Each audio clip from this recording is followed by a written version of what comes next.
Oh, j'aimerais demander à une ou deux personnes de venir. Viens, Nigeli. Célia. Je ne sais pas si Bertrand est là aussi ou il est dehors encore.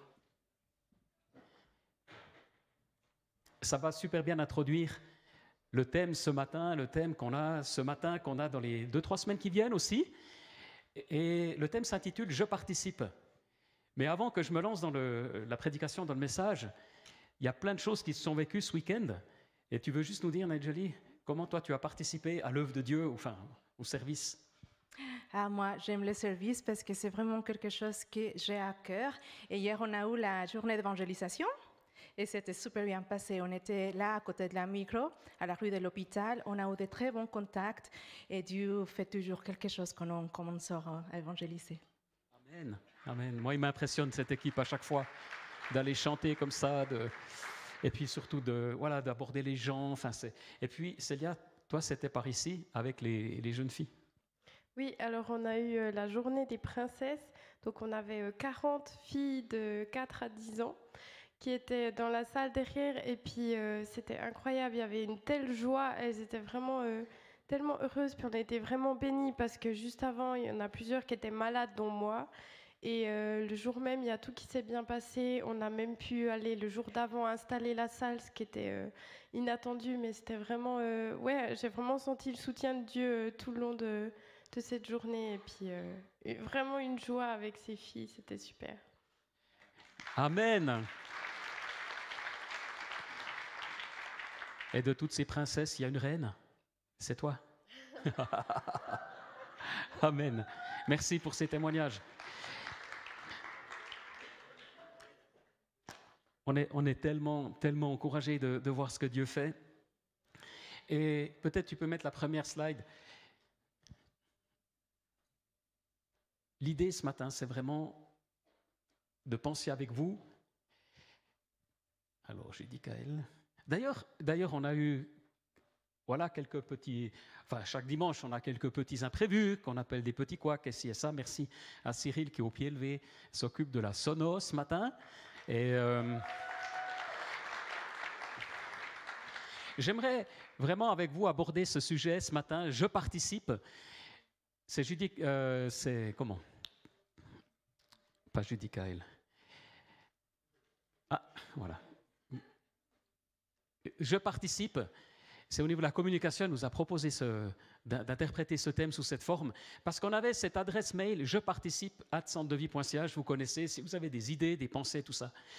Et puis le thème, sur les 2-3 semaines qui viennent, c'est je participe, c'est aussi libère ton potentiel. Peut-être vous avez déjà entendu ce slogan, ça existe, mais j'ai trouvé que c'est pertinent pour nous, chrétiens, parce que nous avons tous reçu de la part du Seigneur un potentiel. Et tu peux mettre le premier verset qui va simplement introduire. Comme de bons intendants des diverses grâces de Dieu, mettez chacun au service des autres le don que vous avez reçu. Si quelqu'un parle, qu'il annonce les paroles révélées de Dieu. Si quelqu'un accomplit un service, qu'il le fasse avec la force que Dieu communique, afin qu'en tout Dieu reçoive la gloire qui lui est due à travers Jésus-Christ. Voilà le cadre dans lequel on évolue. Comme de bons intendants des diverses grâces de Dieu, mettez chacun au service des autres le don que vous avez reçu. Voyez comme c'est puissant, cette affirmation. Moi, je trouve que c'est extrêmement puissant. Il y a plusieurs éléments qu'on peut souligner. D'abord, nous sommes des intendants. Waouh! Des gérants, des administrateurs. Voilà différentes manières de traduire ce terme grec. Des intendants, des administrateurs, des gérants, des oikonomos, des économes. Dis à ton voisin, tu es un économe. Tu es un économiste. Fidèle. Tu es un bon gérant. Tu es appelé à être un bon gérant. Et ça nous monte d'un level, ça nous monte d'un niveau. Parce que ça signifie que cette population d'église, à l'époque de Pierre, qui était composée de beaucoup d'esclaves, le Seigneur leur disait, tu n'es plus appelé à être esclave, mais tu es appelé à être intendant dans l'œuvre de Dieu, comme ton maître, comme ton Seigneur. Tu as un mandat d'être intendant. Et pour commencer, parce que tu n'as peut-être pas beaucoup d'argent, mais une chose que tu peux gérer, c'est ton temps. Une deuxième chose que tu peux gérer, c'est les dons que tu as reçus par la grâce de Dieu. Et dans les dons que Dieu a communiqués à ses enfants, à son peuple, Il y a évidemment les dons spirituels qu'on appelle les charismes, et puis il y a aussi les dons naturels. En cela, Dieu nous change. Et servir est le moyen pour découvrir comment nous sommes faits et comment le Seigneur peut nous utiliser. Quelqu'un disait, servir nous donne l'opportunité d'en savoir plus sur la façon dont nous avons été créés. En fait, Dieu va prendre notre moi unique et le joindre à l'œuvre qu'il accomplit, et ça va durer toute notre vie.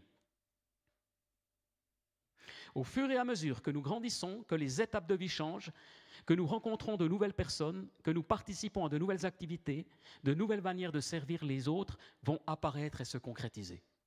La manière dont tu sers aujourd'hui n'est pas statique, mais tu vas développer. Tu vas développer. Et je bénis Dieu, je dis merci au Seigneur. On a traversé des périodes difficiles, notamment avec la pandémie. Et par moments, on ne savait plus où on allait, mais des personnes ont été là dans les moments critiques.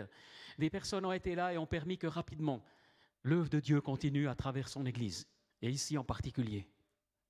Des personnes qui ont été des meneurs naturels. Je pense à Claude et à Ladia, mais beaucoup d'autres. C'est toujours risqué de mentionner quelqu'un, mais je vois aussi Christian Moreau, quand il y avait le culte de l'autre côté, qui a dit « mais moi je viendrai tous les dimanches », et tous les dimanches il était là pour servir, avec la sono. Et en proposant ça, en donnant ces exemples, ce n'est pas pour juger ceux qui n'ont pas fait cela. Peut-être tu étais dans une autre saison de vie. Mais c'est beaucoup plus pour dire qu'il y a un appel du Seigneur sur ma vie, sur ta vie. Et je disais à l'équipe la semaine passée, quand on a préparé un peu ce thème, pour ma part, j'avais 17 ans, je n'étais pas né de nouveau, mais j'avais la foi et je voyais mes amis qui rencontraient Dieu, qui s'investissaient dans le groupe de jeunes.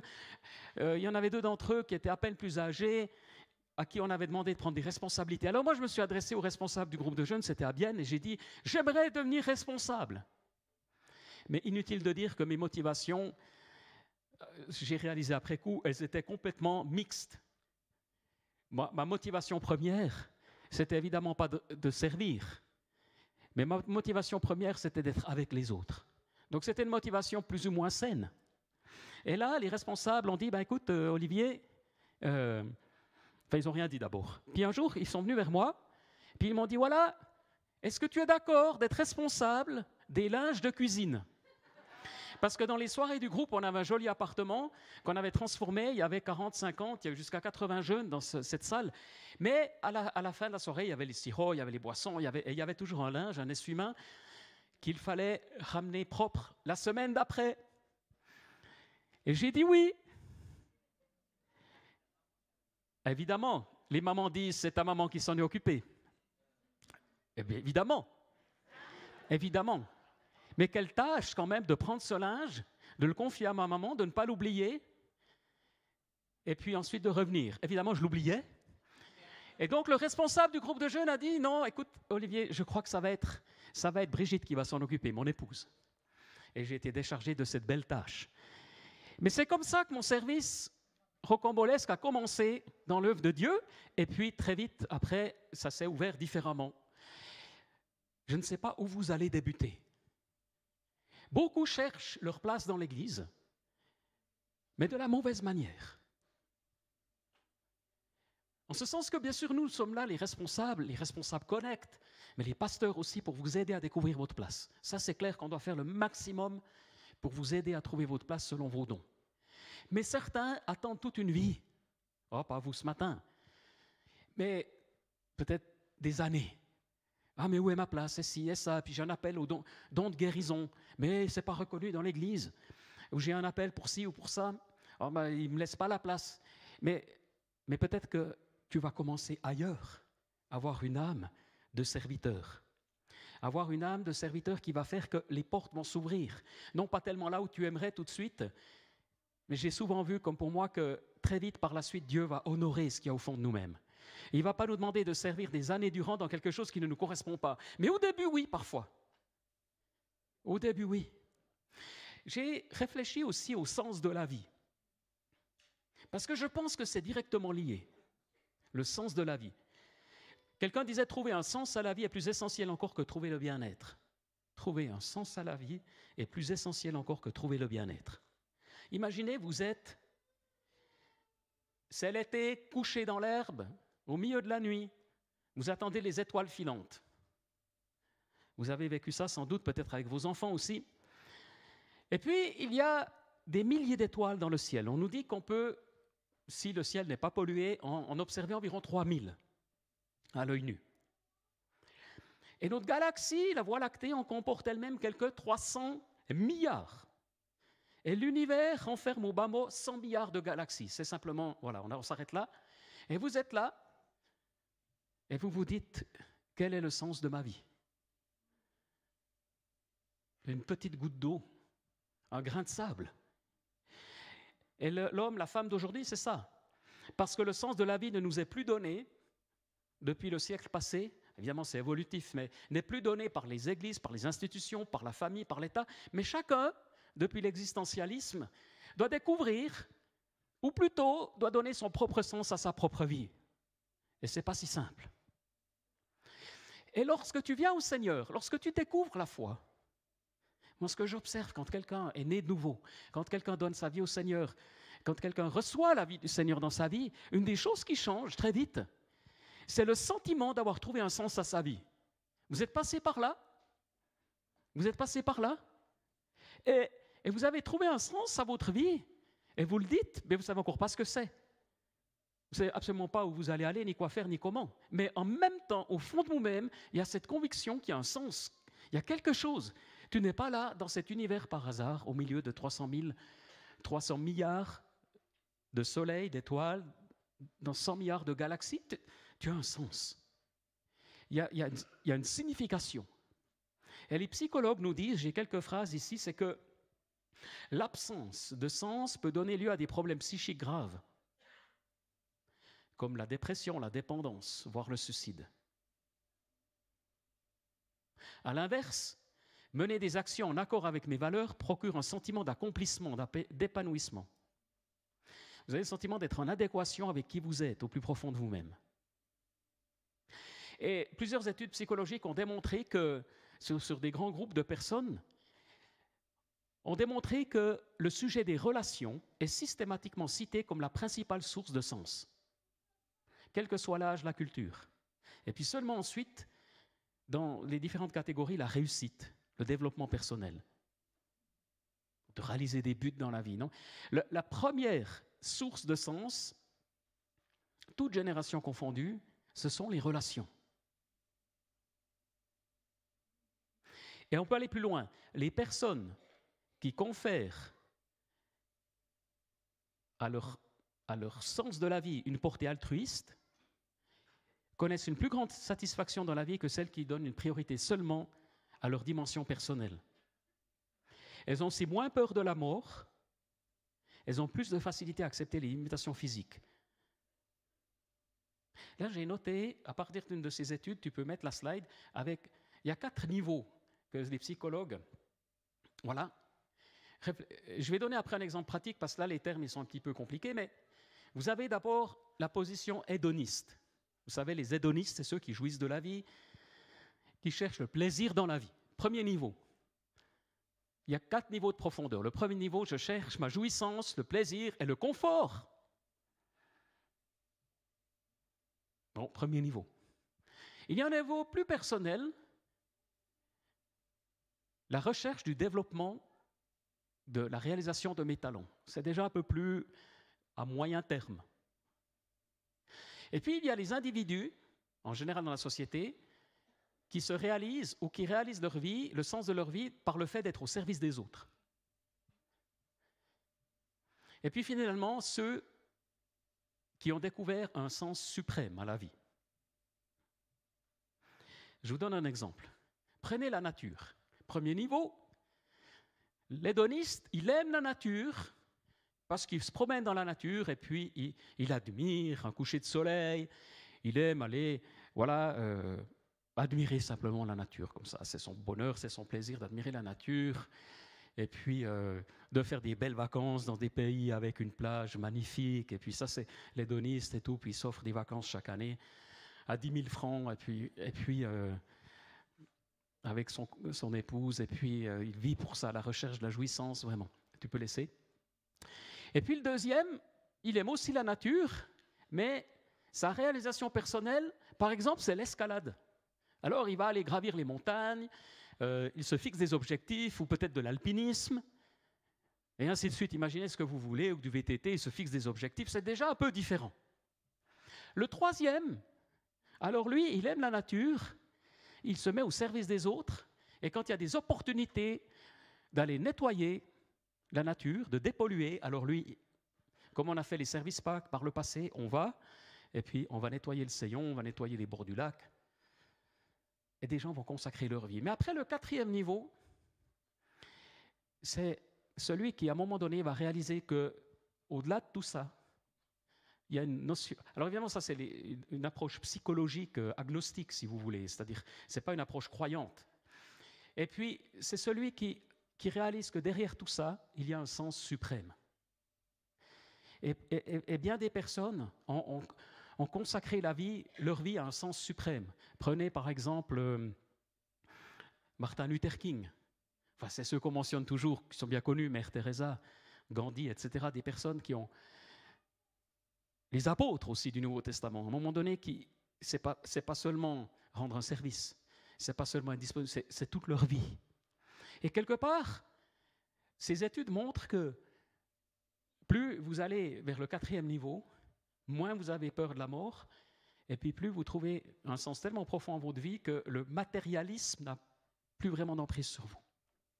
J'aimerais prendre encore d'autres versets qu'on peut encore afficher pour voir ce que la parole de Dieu nous dit. Si tu veux peut-être indiquer la suite, il y a des versets aussi extrêmement puissants.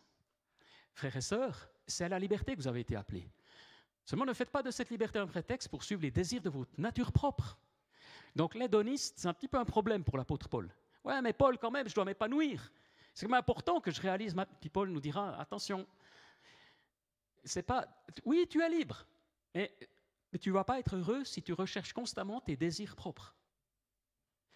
Alors ça ne veut pas dire qu'on doit complètement s'ignorer nous-mêmes, ça on est bien d'accord. Ça ne veut pas dire qu'on ne peut pas aussi avoir, au contraire, de la joie dans la vie que Dieu nous donne. Mais, au contraire, soyez par amour serviteurs les uns des autres. En effet, toute la loi est accomplie dans cette seule parole, tu aimeras ton prochain comme toi-même. En fait, servir, c'est une expression d'amour. Et tu ne peux pas servir Dieu sans servir ton prochain. Tu ne peux pas aimer Dieu sans aimer ton prochain. Tu ne peux pas aimer le Seigneur sans aimer ton frère, ta sœur. Tu ne peux pas être chrétien sans servir. C'est ça qu'il nous dit. C'est quand même extrêmement puissant. Le prochain verset,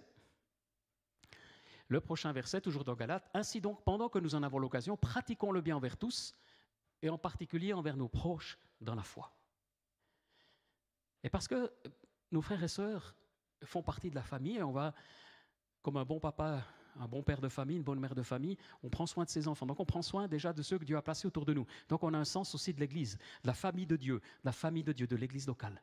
Verset suivant, merci. « Tout ce que vous faites, faites-le de tout votre cœur, comme pour le Seigneur et non pour des hommes, sachant que vous recevrez du Seigneur un héritage pour récompense. » En effet, le Seigneur que vous servez, c'est le Christ. Et là, on a une clé incroyable, c'est que quand tu sers, et ceux qui tiennent dans la durée, c'est qu'ils servent le Seigneur. Et pas simplement des besoins comme ça qui sont là, sous pression. Vous pensez que le service, il est inné? Est-ce qu'il y a parmi nous des papas, des mamans? Oui, bien sûr, levez bien les mains. Est-ce que vos enfants, ou votre enfant, si vous en avez eu un, ou vos petits-enfants, vous avez observé qu'ils étaient naturellement serviteurs? Mais moi, je me rappelle, dans ma famille, quand j'étais enfant, on avait un lave-vaisselle, ça existait déjà. Et la mission qu'on avait, c'était de ranger la vaisselle, pas de la laver, mais de la déplacer, de l'empiler, déplacer de 2 mètres. De la table de la cuisine au lave-vaisselle. Mais c'était la guerre. Ah non, j'ai fait hier. C'est ma sœur, c'est elle, c'est... Et puis, les bons parents, ils vont juste souffrir pendant des années pour maintenir ça. Parce que c'est 1000 fois plus facile de le faire soi-même. Comme ça, tu n'as pas de dispute, ça va 10 fois plus vite. Mais d'essayer d'inciter ton enfant à le faire, alors évidemment, vous avez peut-être eu des enfants différents, mais souvent, Mais l'enfant qui a appris à faire ça, le jour où il est lui-même, vous avez tout soudainement, les gens vous disent, mais c'est incroyable, les enfants comme ils sont serviables. Parce que dès qu'ils sortent du cocon familial, dès qu'ils sortent de cet univers, le réflexe apparaît. C'est incroyable. J'ai vu un jeune la semaine passée qui m'a impressionné, il est responsable au niveau du pape, et il était là toute la journée parce qu'il y avait la journée rencontre de jeunesse de formation, et puis vers le soir, je le vois avec la machine du CDV pour faire les nettoyages. Il faisait les nettoyages, puis 2 heures plus tard, ou 1 heure plus tard, je le revois avec un aspirateur dans l'escalier. Je dis, mais c'est toi qui fais tout? Oui, oui, je suis le seul à connaître. Mais je me suis dit, lui, il a juste compris quelque chose. Il a juste compris quelque chose, parce qu'il aurait... Tu sens quand il le fait, quelque part, c'est cette âme de servir. Et c'est un des responsables avec l'équipe au niveau du pape. Donc, moi, ça me touche quand je vois ça. Je me dis, oh là là, il y a quelque chose là qui se passe. Et l'œuvre de Dieu, elle existe grâce à des personnes qui ont décidé de servir de tout leur cœur, de toute leur âme. Une fois, une personne vient vers moi qui avait des compétences en vidéo et me dit, j'aimerais bien travailler pour l'Église. Je dis, ah ouais, magnifique. Combien vous me payez? Je dis, mais mon gars, toi, tu veux être payé pour faire de la vidéo pour l'Église. Nous, on a des personnes, elles donnent 5 heures, 6 heures, 7 heures, 10 heures bénévoles par semaine. Et toi, tu ne ferais pas 1 heure.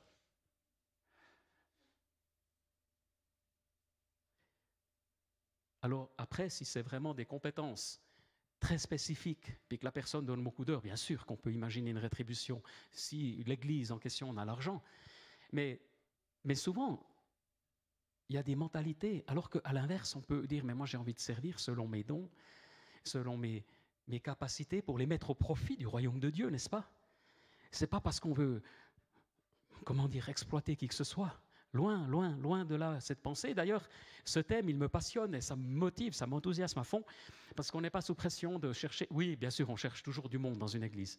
Je pense que jusqu'à la fin des temps, jusqu'au retour du Christ, on aura besoin de personnes qui servent dans la technique, dans l'univers de l'enfance, dans différents domaines, dans la musique, dans les finances, il y aura toujours.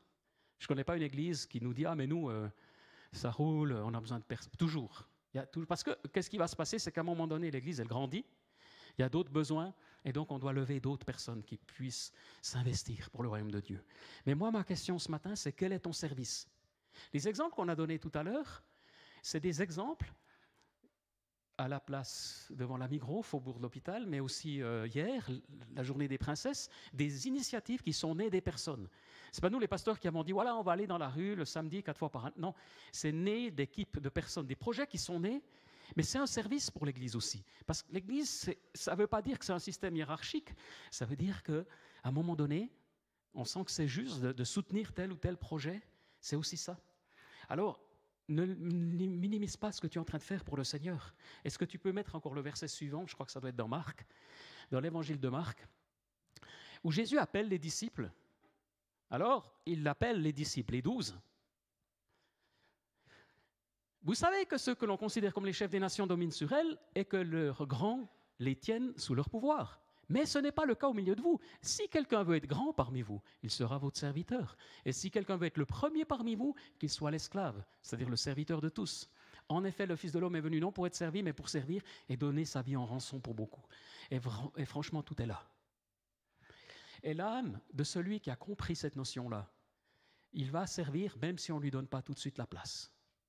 Même si, je me rappelle un jeune serviteur de Dieu qui rêvait d'être comme Billy Graham. Billy Graham, c'est un peu la star qu'on a connue à une époque, là, au siècle passé, peut-être les jeunes n'ont pas connu, mais voilà, c'était l'image vraiment des millions de personnes se sont tournées vers le Seigneur grâce à son ministère. Et ce gars, il s'est dit, moi je veux... Et quand je l'ai rencontré en Angleterre, il était dans les bas-fonds de Liverpool, à évangéliser dans un quartier inconnu, et personne ne le connaissait. Mais peut-être qu'il a réalisé à un moment donné qu'il n'avait pas l'appel d'être mondialement connu, d'ailleurs ce n'est pas si simple à vivre, mais il avait tout simplement un appel plus, qui lui correspondait, mais qui était tout aussi important. Quel est le service, quel est l'appel que Dieu met sur ta vie pour servir le Seigneur? Qu'est-ce que Dieu est en train de faire dans ta vie? 1 Corinthiens 12, Là, c'est passionnant parce que dans Corinthiens 12, c'est les dons spirituels, les 9 dons, comme vous connaissez. Il y a diversité de dons. Pneumatikoi, ce n'est pas charisme, mais c'est dons. Mais le même esprit, diversité de services, mais le même Seigneur. En fait, les dons sont des services. Peut-être qu'un don, c'est la capacité d'avoir de l'énergie dans un service. Je vois, il y a beaucoup de pasteurs qui ont une capacité en termes de relation d'aide. Mais il n'y en a pas beaucoup qui ont cette capacité sur le long terme. Parce qu'ils se fatiguent d'écouter les gens. Mais celui qui aime écouter les gens, c'est peut-être justement que c'est déjà un don. Ce que je suis en train de dire, c'est qu'on a tous une certaine capacité dans certains domaines. Beaucoup d'entre nous peuvent être capables de donner un exposé, pour être capables d'aller sur ChatGPT et puis, en quelques secondes, concocter une petite prédication qu'on trouverait peut-être même inspirée. Et puis, il serait peut-être même apte à le donner. Mais ce n'est pas sûr déjà que l'Assemblée soit bénie. Mais surtout, ce n'est pas sûr que dans la durée, ça tienne. Quand tu as vraiment un service pour Dieu, il y a quelque chose qui dure, quelque chose qui tient dans la durée, quelque chose qui se développe. Alors, ce n'est pas forcément des années. On a eu l'occasion, je ne sais pas si je l'ai déjà dit, mais Sabrine avait invité les responsables de l'univers de l'enfance pour un repas chez nous, il y a 2 ou 3 semaines en arrière. Et puis, on a célébré les 50 ans de service de Catherine de Tribolet. 50 ans de service dans l'enfance. Elle a commencé à l'âge de 12 ans, ou moins, je ne veux pas dire dévoiler son âge, je ne suis pas sûr, mais dans ces eaux-là, 10-12 ans, dans l'église réformée où elle était dans le canton de Vaud, puis ensuite elle a été dans d'autres églises, et puis maintenant au centre de vie depuis peut-être 25 ans. Mais 50 années au service des enfants. Est-ce que ça, ce n'est pas un don mis au service? C'est juste exceptionnel. Alors après, tout le monde ne va pas faire 50 ans la même chose, mais j'aime aussi honorer ceux qui font ça. Je pense à Ruth et Charles-André Favre, qui ont un groupe Connect. Ils ont démarré un groupe Connect avant même que la notion d'église existe. Non, ce n'est pas vrai. Mais ils ont démarré un groupe Connect il y a au moins 30 ans. C'est juste 30 années. 30 années. Ils avaient aussi 12 ans. Non, un peu plus. Un peu plus, une trentaine d'années. Et puis, ils ont été fidèles dans cet âge que Dieu leur a donné. J'aime honorer les gens qui ont été fidèles aussi dans la durée. Après, encore en plus, c'est toujours risqué parce que quand vous êtes jeune, vous dites, ouais, mais moi, je vais faire 6 mois ça, puis après 6 mois ça. Il n'y a pas de souci. Je ne suis pas en train de dire qu'on doit tous faire 30 ans la même activité, pas du tout. Mais c'est aussi grâce à des personnes qui ont servi fidèlement, mais surtout qui ont connu des moments de découragement, des moments de déception, des moments d'énervement, des moments d'irritation. Mais comment ont-ils tenu? Ils ont tenu parce que si on leur enlevait ça, ils allaient s'écrouler parce que c'était leur identité. Non, c'est impossible. Tu ne fais pas ça pendant des décennies si c'est par identité, parce qu'à un moment donné, tu déprimes, c'est pas possible. Non, c'est parce qu'il y avait une soif, une joie du Seigneur d'évoluer et de voir la multiplication que Dieu donne. C'est tellement encourageant, c'est tellement motivant. Bref, je suis créé pour servir. Rick Warren disait, nous sommes créés pour servir. Parce que nous sommes créés pour aimer, et aimer passe par le service. Le service concrétise l'amour qu'on aura pour notre prochain, comme Jésus l'enseigne.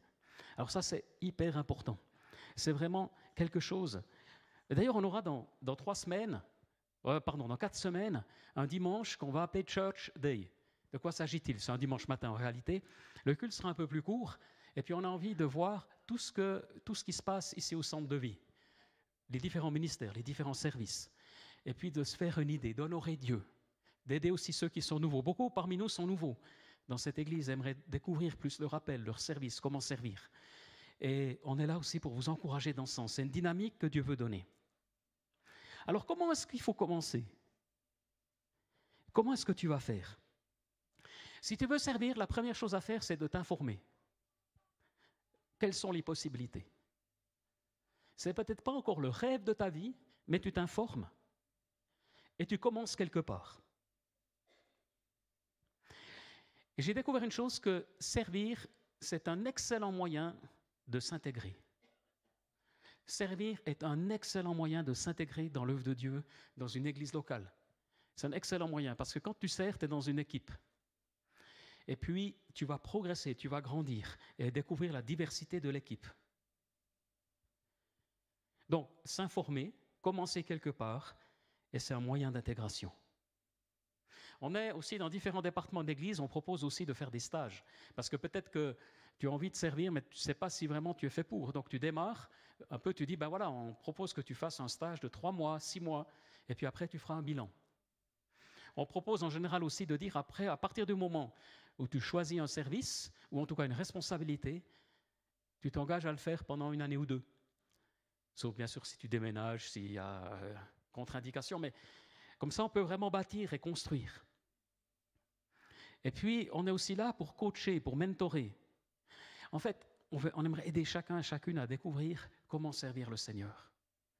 Comment tu aimerais servir? Comment tu aimerais mettre les dons que tu as reçus au profit de l'œuvre de Dieu? Et ça va être un truc incroyable. Et tu vas travailler peut-être dans une petite équipe et tu vas te heurter par moments aux différences au sein de l'équipe. Et découvrir que les autres ne pensent pas comme toi, ne réagissent pas comme toi. Il y a différentes manières de travailler ensemble. Et donc, c'est normal. Ça fait partie du processus aussi. Ça fait partie du processus. La première chose que Jésus a tenté de faire en débutant son ministère, c'était de former une équipe de serviteurs. Et c'est intéressant parce qu'on voit dans l'évangile de Jean qu'il a choisi des personnes qui étaient occupées. Peut-être que si j'avais été Jésus, je serais allé me promener en Galilée et je me serais dit, Seigneur, donne-moi des personnes inactives, il faut que je les rende actives. Parce que s'ils font rien, ils ont du temps. Et puis j'aurais vu là un paresseux, et puis là un fainéant, et puis là, etc. Et non, Jésus, il a choisi Matthieu, qui était immensément actif, comme, voilà, au service de l'État. Il faisait de l'argent, beaucoup d'argent sans doute. Il a choisi Pierre, Jacques, Jean, qui pêchaient avec plus ou moins de réussite, qui devaient nourrir leur famille. Et c'est au moment où ils travaillent, tous ces gens-là, qu'ils les attrapent et leur disent, et les appellent à le suivre. Ce n'est pas à la synagogue, ce n'est pas le jour du repos, le sabbat, mais c'est dans leur activité qu'il les a choisis. Ça m'a toujours interpellé, je me suis dit, ça correspond aussi à ce proverbe dans l'Ancien Testament qui dit « le bien d'un homme est d'être actif ». Le bien d'une femme est d'être active. L'activité est saine. On dit souvent que ce qui compte pour Dieu, c'est l'être et pas le faire. Vous avez entendu ça? Est-ce que c'est vrai? Moi, je pense que c'est les deux. Si on prend l'ensemble du témoignage du Seigneur, l'être, c'est le départ, mais le faire est tout aussi important. C'est comme si on disait la foi sans les œuvres sans la foi. Les deux forment un tout. Et c'est parce que je fais à un moment donné, parce que je suis actif à un moment donné, que mon identité se précise. Quelqu'un disait, si vous êtes agriculteur, et peut-être que Sylvain Grisel pourra me confirmer, mais si tu as une charrue, enfin maintenant tout est électrique, mais même, tu as une belle charrue, tu l'as oubliée pendant l'hiver, il y a eu un peu de sel par-dessus, elle a rouillé, ça peut arriver. Alors tu vas prendre la charrue et tu vas l'amener à l'établi, prendre du papier de verre et la poncer. Ou tu prends la charrue, tu vas dans les champs et tu vas retourner la terre et ça fonctionne et d'elle-même, elle va se dérouiller. C'est juste? Ah, ouf. Merci Sylvain. Au moins un. Ah, mais il y a d'autres agriculteurs aussi. Hein. Ça peut marcher. Donc, il y a des outils, c'est en les utilisant qu'ils retrouvent leur splendeur, qu'ils retrouvent leur fraîcheur, qu'ils retrouvent leur luminosité. Et la rouille s'en va. Et à un moment donné, vient le temps où Dieu te dit maintenant lève-toi. Amen. Maintenant c'est l'heure. Ok, tu t'es remis en question, tu as cherché, tu t'es arrêté. Il y a eu la pandémie, tu as pu te reposer, tu as pu avoir un bon temps, tu as été béni ou pas, mais... Et puis maintenant est l'heure où je cherche des ouvriers pour ma moisson, des ouvriers pour la moisson qui est mûre. Et tu te lèves, et tu te lèves, et tu te ressaisis, tu te reprends en main. Il y en a parmi nous qui ont été découragés.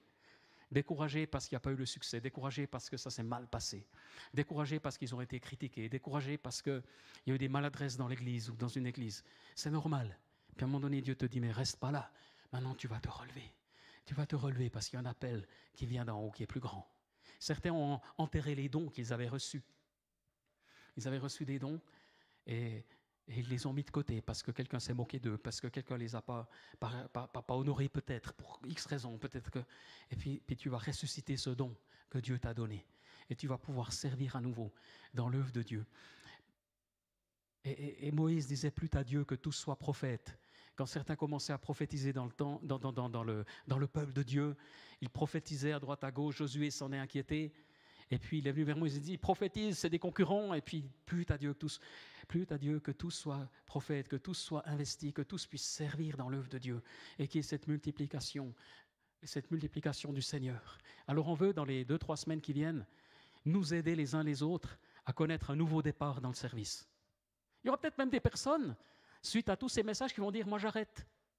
Parce que je sens que mes motivations sont plus claires. C'est aussi autorisé. Il y a aussi des temps de pause. C'est toujours marrant quand j'entends des jeunes qui disent qu'ils prennent une année sabbatique à l'âge de 20 ans. Bon. Les temps sabbatiques, ça peut être aussi 1 mois, 6 mois. Des fois, c'est l'excuse, parce qu'on ne veut juste plus servir le Seigneur. Mais si ce n'est pas une excuse, ça peut être juste aussi de s'arrêter. De s'arrêter, de faire le bilan et de se dire, mais là, je suis arrivé au bout. Là, je suis arrivé au bout d'une saison. Là, je n'ai plus l'énergie. Et puis, tu t'arrêtes et puis après, Dieu te dépose quelque chose de nouveau et donne une nouvelle fraîcheur, il irrigue à nouveau. Il y a parmi nous des personnes qui sont en retraite, en pré-retraite et qui ont un temps disponible. Et c'est un temps que Dieu te donne pour le servir d'une façon différente. Et là aussi, c'est top pour l'œuvre de Dieu parce que c'est des compétences exceptionnelles d'expérience, de sagesse et souvent aussi d'humilité. Parce que plus on avance dans la vie, moins on est orgueilleux, en moyenne. Parce que plus on comprend les autres, moins on les juge. Mais par contre, il ne faut pas perdre non plus ses certitudes, ses convictions, son énergie. Et Dieu peut faire beaucoup à travers toi. Dieu peut faire beaucoup de choses. Et moi, je me réjouis de ce qu'il va faire dans les temps qui viennent. Seigneur Jésus, merci pour l'appel que tu m'adresses, que tu nous adresses à te servir, selon les dons que tu nous as donnés. Merci parce que tu veux libérer un potentiel comme jamais. Et Jésus, je te prie ce matin que cela puisse se faire.